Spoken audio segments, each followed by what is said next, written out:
I wish I had gotten this on video. I did not. Just got the engine pulled out of this thing to the last 2 days. It's my manual 6.2 diesel. Engine has much leaking, and I want to put a turbo on it. So I'll get inside and I'll show you the engine I just pulled. I wish I was a little bit cleaner at what I do. I'm probably going to clean that up the rest of this night. But here's the engine I pulled. There's a lot of leakage out of this valve cover right here. So I just decided at the time, the fuel pump wasn't working the best. There was a hole in one of the fuel lines. I had to replace a couple other pieces in the fuel system. The truck kept turning off. It kept turning off if I was sitting at a stoplight for a minute or something like that, and then it had to reprime and things like that. So it ended up being that it was easier to pull and do all this work right now because I have a turbo kit for it. I wanted to do a turbo kit. I was probably going to wait a little longer into the winter, but I figured pull it now, clean it up, get it all back together, put turbo on it, and get it going. So that's what I got doing. So it took me 2 days, probably about 4 hours each day to pull it. Didn't take too long, actually. So I was pretty happy about that. But yeah, now I'm going to get this all torn apart and got a gasket kit on its way.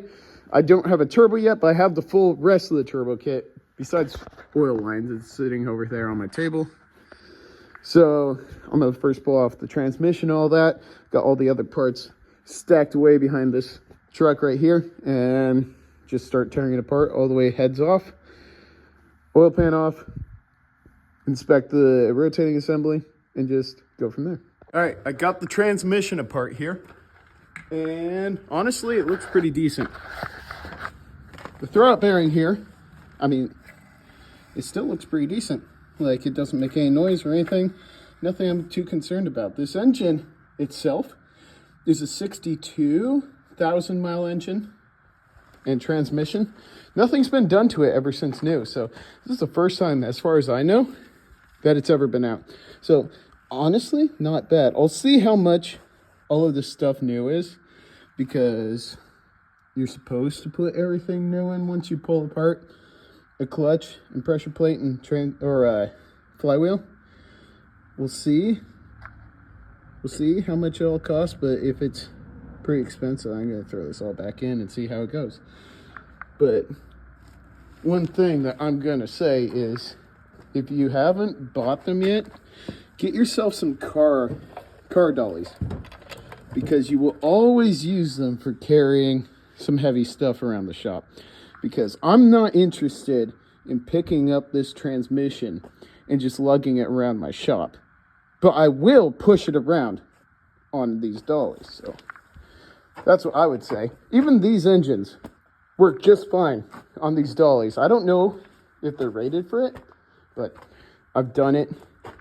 But yeah, that's my 2 cents for the day. So check out those things. Harbor Freight work out great. So, but yeah, now I'm probably, I don't know, maybe some accessories or something like that.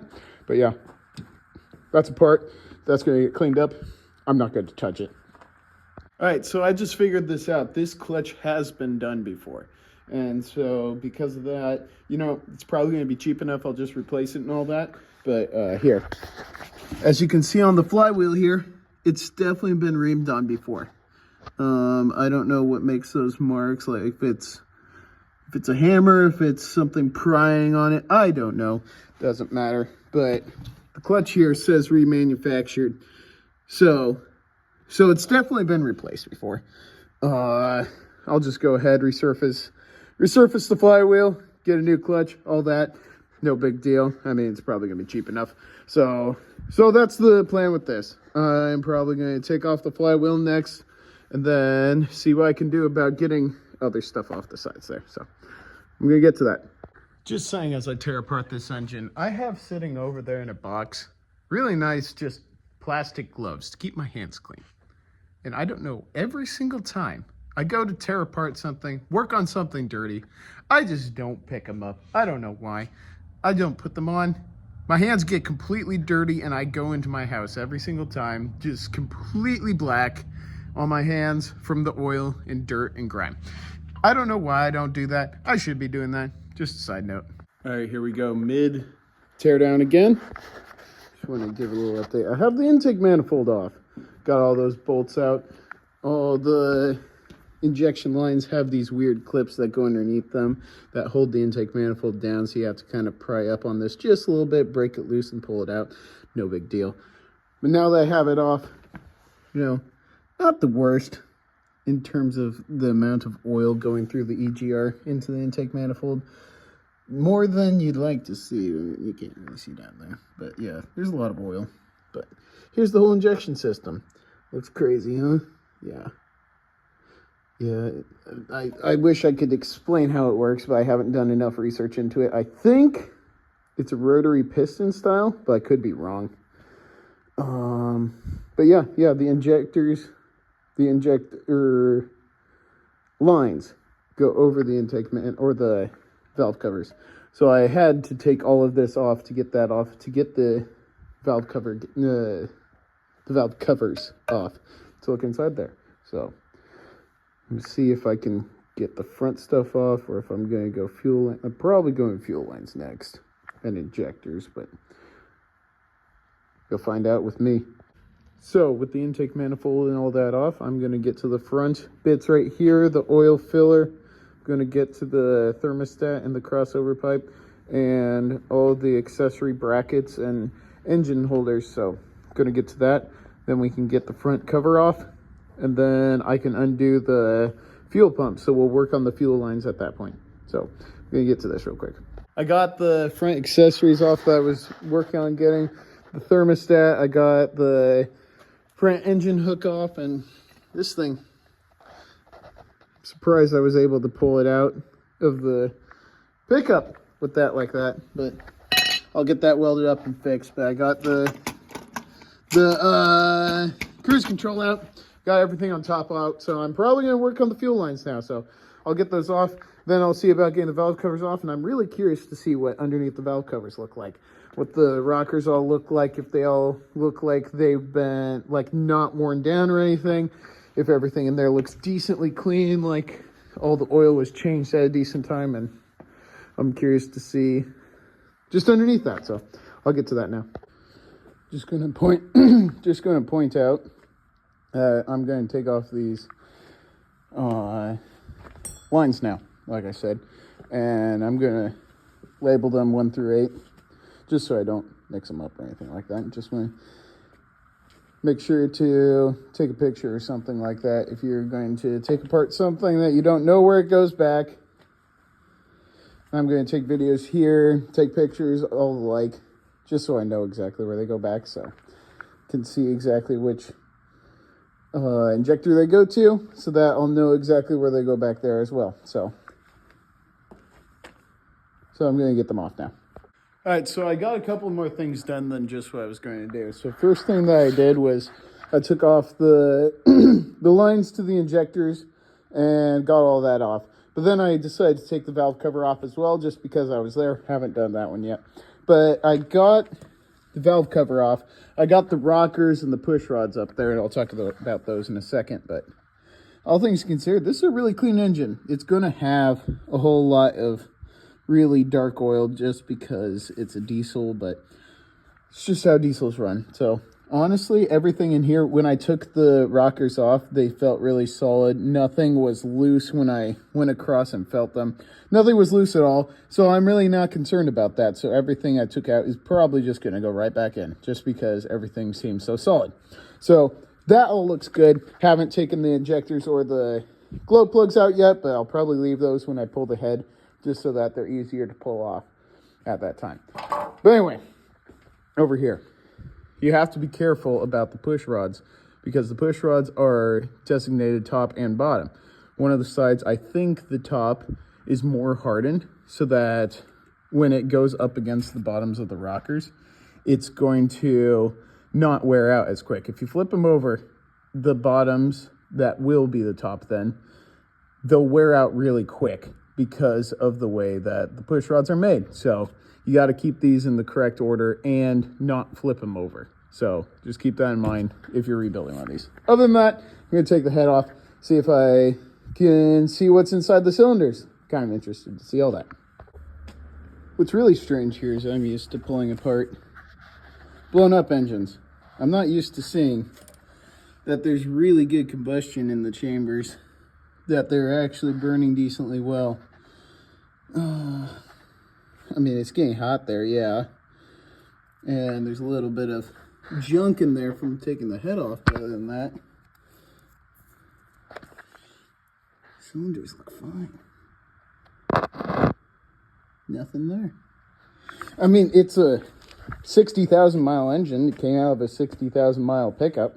So, I mean, there's nothing there to be concerned of, but I'll get the other head off, all that off, and then I'll show you what the push rods, all the rockers, all that looks like.